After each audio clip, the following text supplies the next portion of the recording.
So I'm really excited because we're just about to release some new research that Dr. Jane Williams from Brill University and myself have done, looking at the consequences around falls of riders. And this is a major survey, huge numbers of falls that we've recorded, and we've looked at the consequences of those. Why did the fall occur, and then what happened to the rider?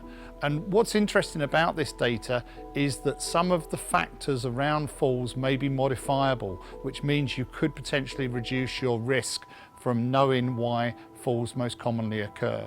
And we hope this will be of interest to any of the stakeholders in equestrian, such as the BHS, such as the FEI, anyone who's involved with rider welfare. The reason I decided to do this study was a few years ago I started looking for data on rider falls, and all I could find was a few studies from hospitals where they'd looked at the reasons for horse riders being admitted to hospital, and these were relatively small numbers, sort of in the hundreds. We managed to obtain nearly 4,000 reports of falls. And for the UK, that is considered to be a number that is very representative of the equestrian sector. So this is good, reliable data. Why this data is important is that if we can understand the reasons why falls occur, then potentially you can do something about it, either from the perspective of rider fitness or from the perspective of horse training. The other interesting aspect of this, of course, is whilst this is primarily looking at the falls of the riders, we did ask whether the horse fell as well.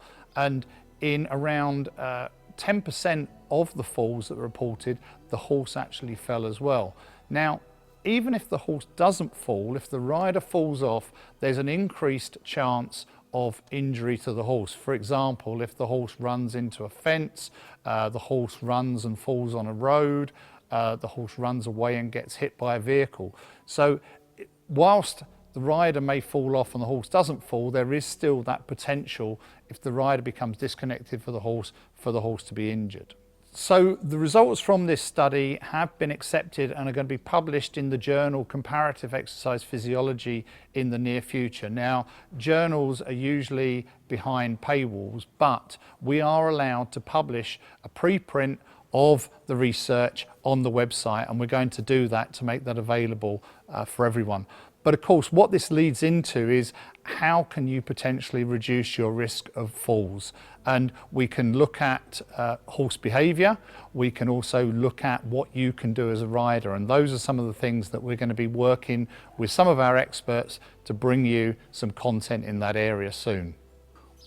One of the really important take-homes from this research is that the falls are mainly occurring at home when schooling or just out when hacking. And these are situations in which people may be less likely to be wearing a body protector, and in some cases people are not even wearing hats. So although the risk is perceived to be competition, actually in reality you're more likely to be injured riding at home or out hacking. The most common parts of the body that riders reported injuring were their back, and then their shoulders, and then their pelvis. And obviously the injuries to these parts of the body can be quite serious and could involve a very long period of not riding and a long period of rehabilitation. So what we want to try and do is provide you with information that could help reduce that problem happening even in the first place.